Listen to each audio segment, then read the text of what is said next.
Hi, this is Donna Preventure with Boerne Community Theatre, and you're listening to the Brew, presented by the Boerne Star. Hi, I'm Veronica Rector with the Boerne Star, and today at the Boerne Brew, we have Donna Preventure, the director of the upcoming You're a Good Man, Charlie Brown show, and the star of the show, Mason Lowe, who is going to be acting as Charlie Brown. How are y'all today? We're great, really Veronica. Good. How are you? Good. Last time I was on the show, it was with you, Donna. And I think we were talking about Charlie Brown, so it's really cyclical. I'm really excited to be here. Coming full circle. Exactly. We're having a full circle moment.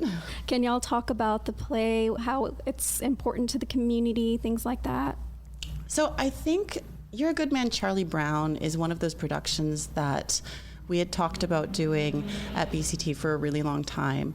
And for a while, post-COVID, we had veered a little bit away from musicals just because they tend to be, in many ways, a higher investment of time, money, energy, right? They're a little more difficult to produce. They're a little more challenging to produce, although they're very rewarding. And so we hadn't done a musical in a long time. So that's one thing that's kind of an inflection point here at BCT about doing it right now, is sort of bringing back the musical at BCT. And we're excited to be the ones lucky enough to participate in it.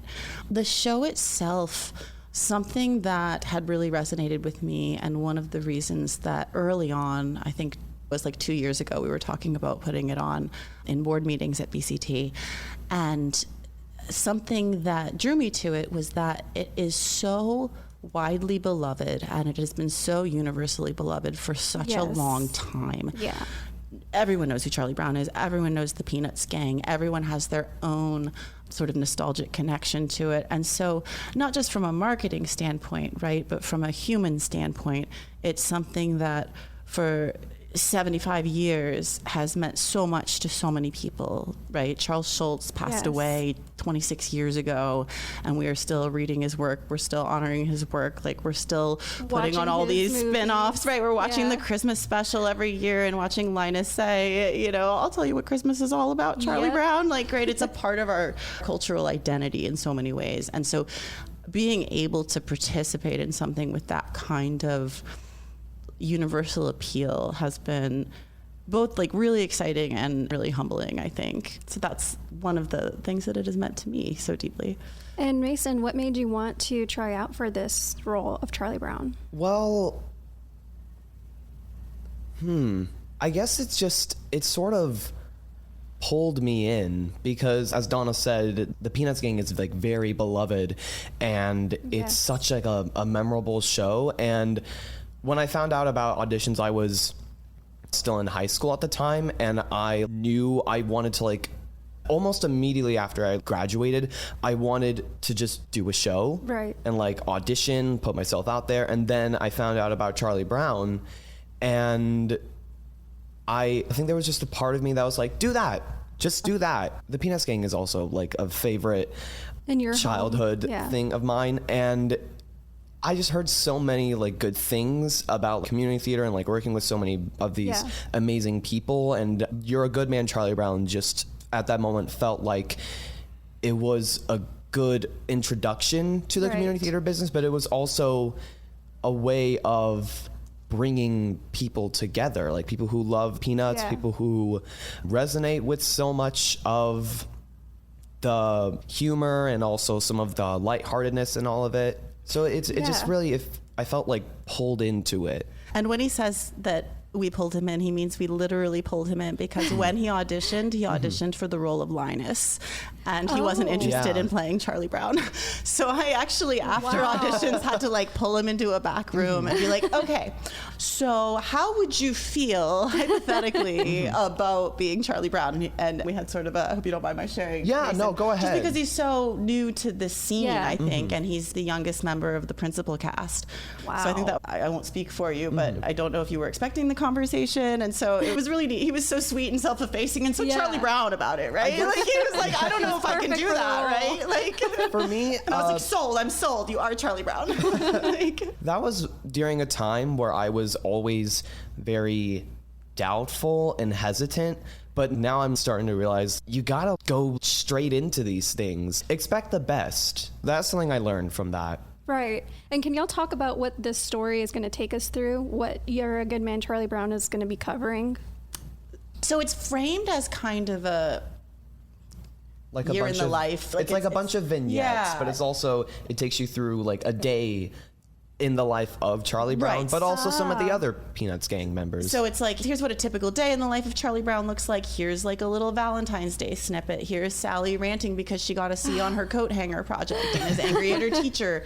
But it's in these very discrete, separate little vignettes. So it's not a fluid narrative in the way you typically expect of a musical. Like a beginning and end. Yes. And so it's a series of littler stories that are sort of stitched together with the commonality okay. of the Peanuts characters. And you said it's also a musical. And it's a musical, yes. And so pretty much every scene has some song and dance number of some kind. So how does that feel, Mason, jumping into something that it's like your first time, but not only is it a play, but it's also a musical? It was very, I'd say, I was a little nervous, but eventually, like, everyone is just so supportive and so welcoming and kind Right. that it made it a little easier, but there's still like some hurdles you have to get over. I was nervous at first, but I've eventually gotten, what's the word? More Confident. confident. For yeah. sure. Yeah. Yeah. And it's been really cool, like just from a directorial standpoint, like not in a patronizing way or anything, but it's been really cool to see people grow. And I've worked in professional theater and I've worked in community theater. And Yes. one of the nicest things about community theater specifically is that there's almost this co-occurring educational component, whether that theater has an education program or not. Right. In community theater, you often have a lot of disparate levels of experience and background and Yes. age groups and things True. like that. And so, you know, the youngest member of our cast is, I think, 13, and the oldest member is in their 40s. Right. And so they've had a lot of different life experiences and a lot of different theater experience, right? And so it's really nice to see younger folks just learn to trust their swing more, you know, and realize how good they are, because 99 times out of 100 they're so amazing and they come in so amazing. Like Mason's audition was incredible. Right. But at that time, right, like if you haven't seen it manifest for you yet, I think maybe there's some more self-doubt and things like that. And as people grow in confidence and just as performers, Right. it's really beautiful to see, especially with like younger performers. It's really cool. And you've talked about how a family builds with every single play and every musical, that it's a family dynamic for y'all, right? Yeah, and so every individual show really develops its own rapport and its own like connection within the cast. And I think in this one in particular, everyone is not only so connected to the material and each other, but I think they're really connected to what we're trying to do and the story that we're trying to tell. Right. Because we're doing a lot of new things with this. We are presenting a musical on the BCT stage for the first time in some time. We're also doing the very first inaugural sensory-friendly show with this production, Yes, which I'm please really talk about excited that. about. So one of our performances of Charlie Brown is going to be a dedicated space to being a sensory-friendly, disability-accessible show. This is something that's really near and dear to my heart, and I know Veronica and I have talked about this before, because I'm level 1 autistic, and I have several children who are also autistic, and I've worked a lot in disability spaces. And so something that I wanted to bring to BCT was an environment where people who can't necessarily typically enjoy live theater Right. or struggle with it can feel free to be themselves, and you know, don't need to necessarily worry about all the kind of arbitrary protocols that we've all decided is how, you know, theater attendance works. So Right. how the sensory show works is light and sound levels are adjusted, you know, so the house lights are up a little bit, so there's not as jarring a discrepancy between like the blackout and, you know, what's going on stage, and so people can see freely and get in and out if they need to get in and out. Right.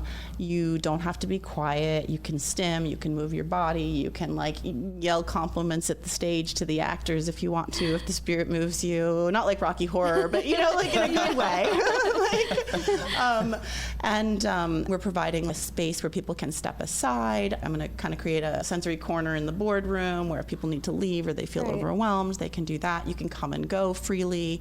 And so I knew I had sold it and I knew it was going to do well when my own kids, like one of my kids who's on the spectrum, Right. was like, oh my God, that sounds amazing. Can I go to it? Like, I've never seen anything like that before in my life. He's like, I always have to sit still at the theater and I hate it and it's the worst. And so my 6-year-old is just like over the moon about this. And so I'm like, oh good, I hope everyone else feels that way too. And I'm sure other families feel that way too. Like if they were to bring it to a non-sensory night and that they feel like they're inconveniencing other people. So it's like opening a night for them to be like, it's okay. You know? And I think it's a really good example of how, a platform that I'm really passionate about, which is that accessibility benefits everybody, right? That universal design benefits everybody, because it's not just autistic people who benefit from that space. It's anyone with any other kind of disability who may need to move about freely or get out of the room periodically. It's parents with small children who are afraid to take their children to the theater because they think they're going to be disruptive.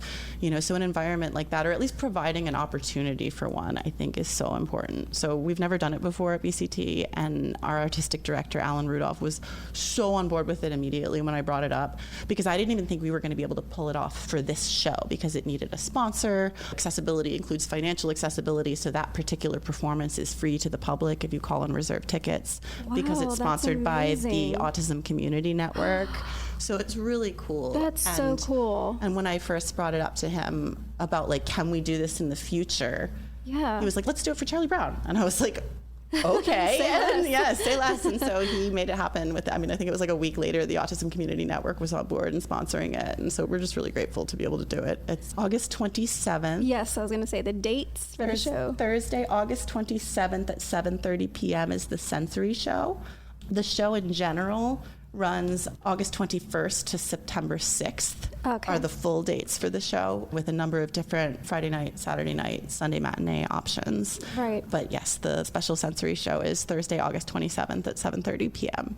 That's amazing. I'm really excited. That's a first for the theaters, right? Yeah, there's been a few theaters in the area that have done it, like shout outs to The Magic, I think, has done some sensory friendly shows, and a couple other theaters in the area in the past.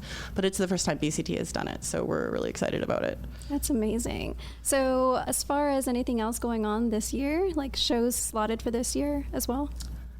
So next up at BCT is a production called Anybody Home, which is a mystery. And another thing we've got going on is Hill Country's Got Talent, which is our annual competition in the community where people get to showcase their various talents. We hold it at the Jones Family Event Center.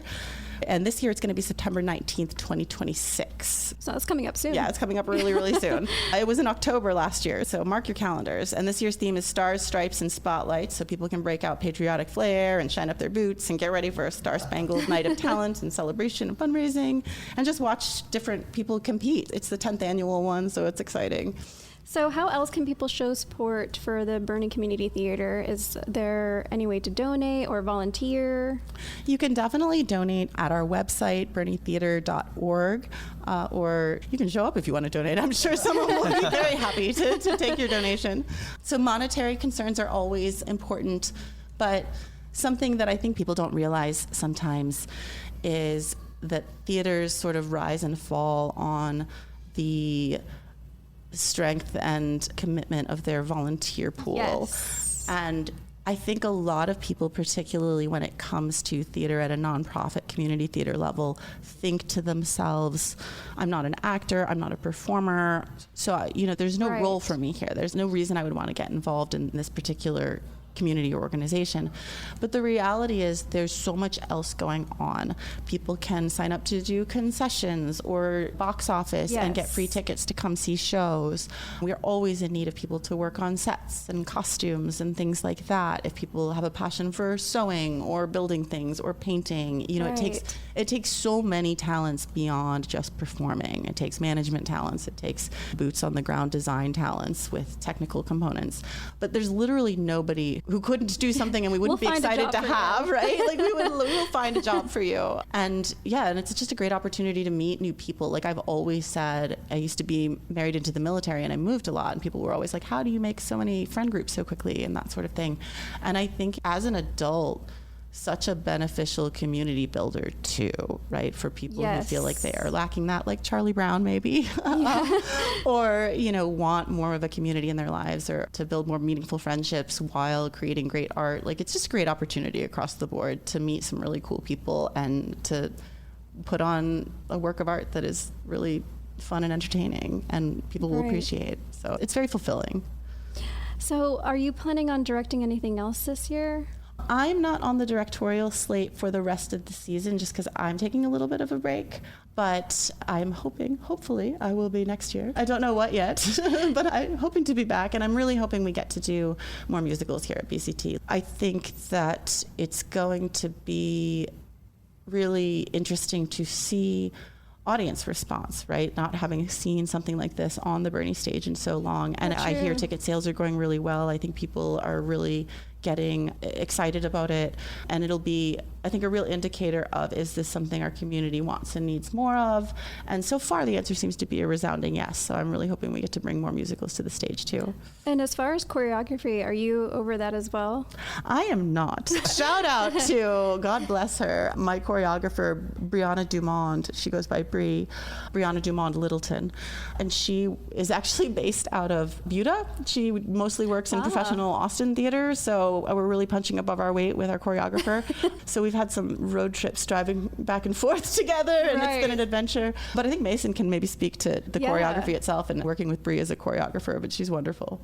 It's so much fun. It's like, I've mainly done theater in high school, and of course, like, there's like musicals and the choreography in those shows. Those were really fun as well, but it's a lot more choreo than high school, but like it's more involved, and it's just so much fun. And the choreo, like, I'm moving around on stage in ways that I haven't in a long time, and she's so much fun to work with, and she's just so creative and so she's like this clever. Bundle of energy. It's like watching, like, I don't know, like a little ray of sunshine, except that it like darts around everywhere. Like, she's the best, because nobody wants to see me dance, and that is actually one of the really nice things about having directed for 20 years, right, is that your role is fundamentally putting the right people in the right places. So if there's something that's not my skill set, I know whose wheelhouse that is and who will excel at it. And it itself is a skill set, right, to know when to step back and be like, you know what, someone else would do this component better. Yes. And it takes like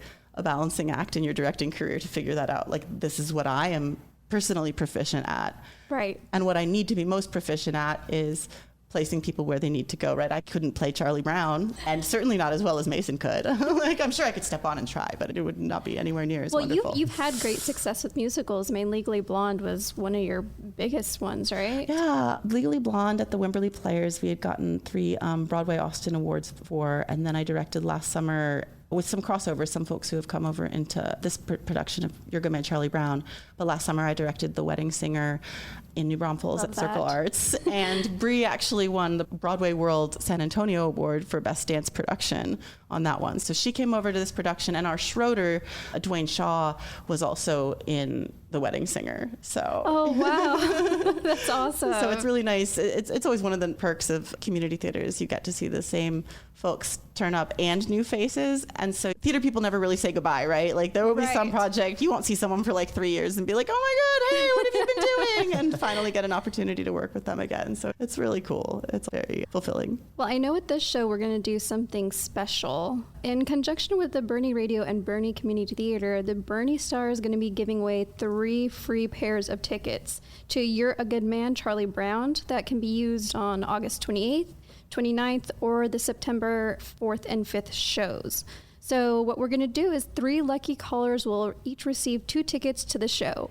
And these tickets prices range from $20 to $24. So this is a nearly $50 value for free. $50,000. I want in on that action. This is Broadway in New York. We are scalping Hamilton tickets over here. So all you have to do to win is to be one of the first 3 callers. The phone number is 210-275-0939. Again, that's 210-275-0939. So we have our managing editor, Jeff Flynn, on standby. So give it a call. First 3 callers are our winners to this show. That number one more time. Number one more time is 210-275-0939.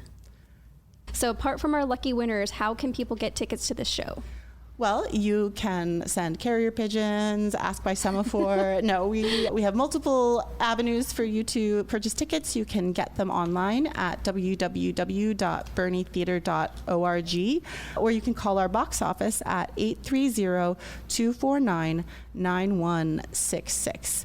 And if you would like to attend our special sensory-friendly performance, which will be held August 27th, and you feel like that is something that you or your family would appreciate, it is a Thursday night at 7:30 p.m.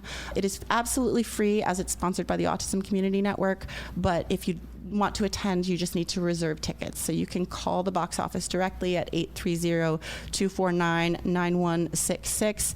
And again, as an autistic person, I can make this joke. We're not checking your autism card at the door. Like, anyone can attend. If you feel you will benefit from this performance in any way, or your kids will benefit, or you just have a lot of really small children and you want to take them to the theater, like, please Right. call and come if you think that this is something that they would enjoy and appreciate and would make live theater more accessible for your family.